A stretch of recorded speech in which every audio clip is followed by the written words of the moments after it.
तो बात है सितंबर 2022 की। हमारे दादा सौरव गांगुली जो बीसीसीआई के प्रेसिडेंट थे, उनको रोकना मुश्किल ही नहीं नामुमकिन लग रहा था। और इसमें सबसे बड़ी मदद उनकी सुप्रीम कोर्ट ने की थी, जिन्होंने ऑर्डर दिया था कि बीसीसीआई ऑफिशियल्स 2 कंसेक्यूटिव टर्म्स 3-3 साल के कर सकते हैं लगातार। तो दादा पूरा सेट थे कि उनका री इलेक्शन होगा, फिर से बीसीसीआई के चेयरमैन बनेंगे, फिर से पावर आएगा हाथ में।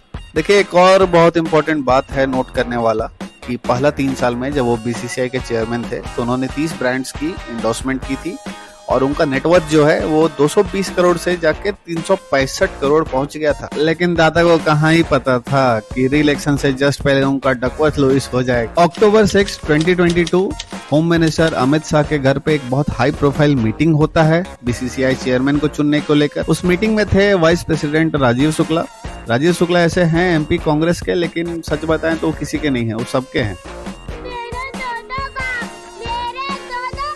और बड़े नामों में थे असम के सीएम हिमंता बिस्वास। देखिए, बीसीसीआई के लास्ट 10-15 साल के कार्यकाल में सबसे इम्पोर्टेंट रोल निभाया है एन श्रीनिवासन ने।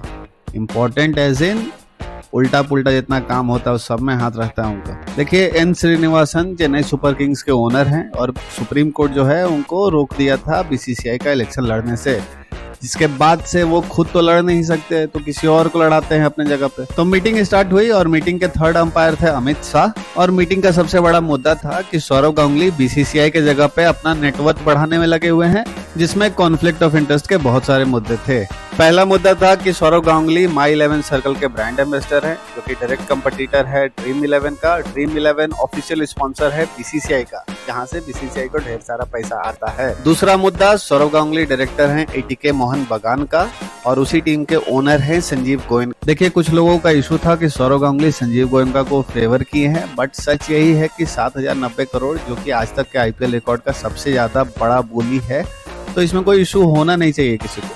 अब तीसरा मुद्दा ये था कि सौरव गांगुली ब्रांड एम्बेसडर थे जेएसडब्ल्यू सीमेंट का। जेएसडब्ल्यू सीमेंट का ही एक काम है जेएसडब्ल्यू स्पोर्ट्स, जो कि ओनर है दिल्ली कैपिटल। फिर बात उठी कि सौरव गांगुली सिलेक्शन कमेटी के काम में भी दखल देते हैं, जो कि उनका काम है नहीं।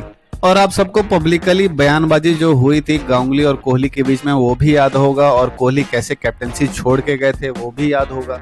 अब इतना प्रेशर में सौरव गांगुली देखे अमित शाह की तरफ, बोले महाराज हमको बचाइए। लेकिन देखिए, अमित शाह का भी अपना खुन्नस था सौरव गांगुली से। आपको याद होगा 2021 का इलेक्शन बंगाल में, जो कि बीजेपी हार गया। देखिए, इलेक्शन के टाइम में बहुत कोशिश रहा कि सौरव गांगुली को बीजेपी में लाया जाए, कैंपेन कराया जाए, बट सौरव गांगुली कुछ भी नहीं किए।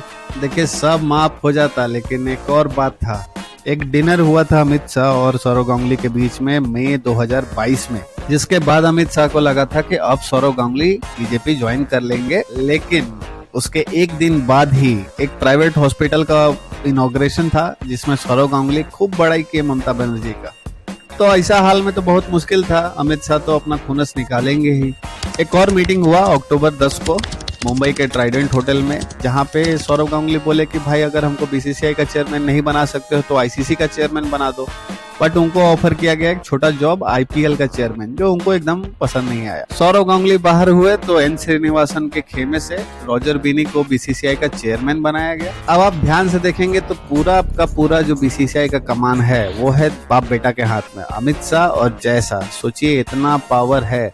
इसका अंदाजा इसी से लगा सकते हैं कि मोटेरा स्टेडियम जो है गुजरात में, वो अब बीसीसीआई का हेडक्वार्टर बन गया है और जितना इम्पोर्टेंट मैच है सब वहीं खेला जाता है। देखिए, कोई नया बात है भी नहीं। बीसीसीआई हमेशा से पावर और पॉलिटिक्स के चक्कर में ही फंसा रहा है, और जहां पे भी पैसा का बात आता है पॉलिटिशियंस तो पहुंच ही जाते हैं।